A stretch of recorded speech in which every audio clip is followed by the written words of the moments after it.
नमस्कार. कॉन्स्टिपेशनच्या या सीरीजमध्ये हसत हसत आता एका गंभीर विषयाकडे वळूया आणि हा विषय आहे कॉन्स्टिपेशनमध्ये सर्जरीची गरज कधी लागते.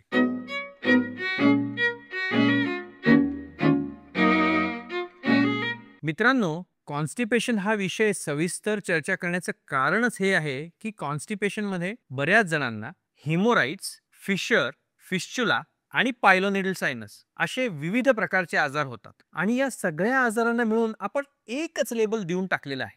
हे लेबल आहे पाईल्स म्हणून. माझ्याकडे ओपीडीला जेव्हा पेशंट येतो आणि मी त्याला जेव्हा विचारतो की तुम्हाला काय त्रास होतो, तेव्हा पेशंट म्हणतो मला पाईल्सचा त्रास होतो. पण पाईल्स म्हणजे हिमोराइड्स का फिशर का फिस्चुला का पायलोनेडल सायनस हे आपल्याला समजून घेणं गरजेचं आहे. पायलोनेडल सायनस ही आपल्या पाठीच्या मणक्याच्या दोन खुब्यांच्या जागेमध्ये होत असते आणि बरेच दिवस बराच वेळ जर एका ठिकाणी बसून व्यक्ती राहत असेल तर तिथल्या केसांमुळे एक छोटीशी जखम तिथे होते.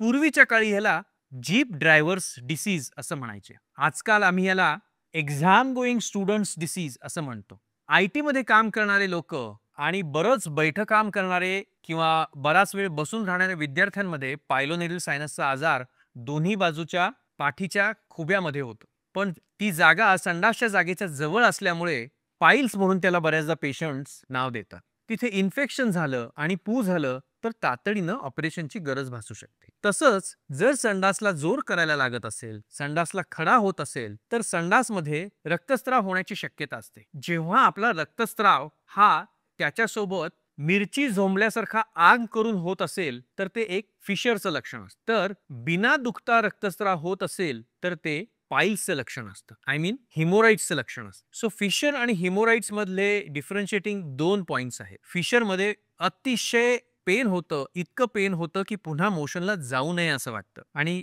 फिशर मध्ये होणारं ब्लिडिंग हे ड्रॉप असतं. हिमोराइड्स मध्ये बिलकुलच पेन होत नाही आणि हिमोराइड्स मध्ये होणारं ब्लिडिंग हे स्प्लॅश इन पॅन सारखं असतं. सो फिशर आणि हिमोराइड्स मधला फरक तुम्हाला आता लक्षात आला असेल. जेव्हा संडासच्या ठिकाणी तिथल्या ग्लँड्समुळे इन्फेक्शन होतं आणि त्या इन्फेक्शनमुळे तिथे पू होतो तेव्हा त्याला पेरिएनल ॲब्सेस असं म्हणतात आणि हे ॲब्सेस जेव्हा फुटतं तेव्हा त्यातनं फिस्चुला सारखा क्रॉनिक आजार तयार होतो. पाईल्स मधल्या फिशर, फिस्चुला, हिमोराइड्स साठी सर्जिकल ट्रीटमेंट अतिशय परिणामकारक असते. ही सर्जिकल ट्रीटमेंट कधी करायची ह्याच्यासाठी सर्जनचा सल्ला घेणं अतिशय आवश्यक आहे. मला आशा आहे की ह्याच्या पुढे आपण मला पाईल्सचा त्रास होतोय असं म्हणणार नाही तर नेमका फिशरचा त्रास होतोय, हिमोराइड्सचा त्रास होतोय, फिस्चुलाचा त्रास होतोय का पायलोनेडल सायनसचा त्रास होतोय हे समजून घ्यायचा प्रयत्न करू.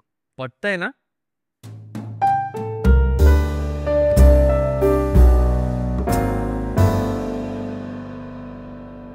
आजचा व्हिडिओ पाहिल्याबद्दल खूप खूप धन्यवाद. तुमच्याकडे काही प्रश्न असतील तर कमेंटमध्ये नक्की विचारा. तुम्हाला हा व्हिडिओ उपयोगी वाटला असेल तर नक्की लाईक करा, शेअर करा आणि सबस्क्राईब करा.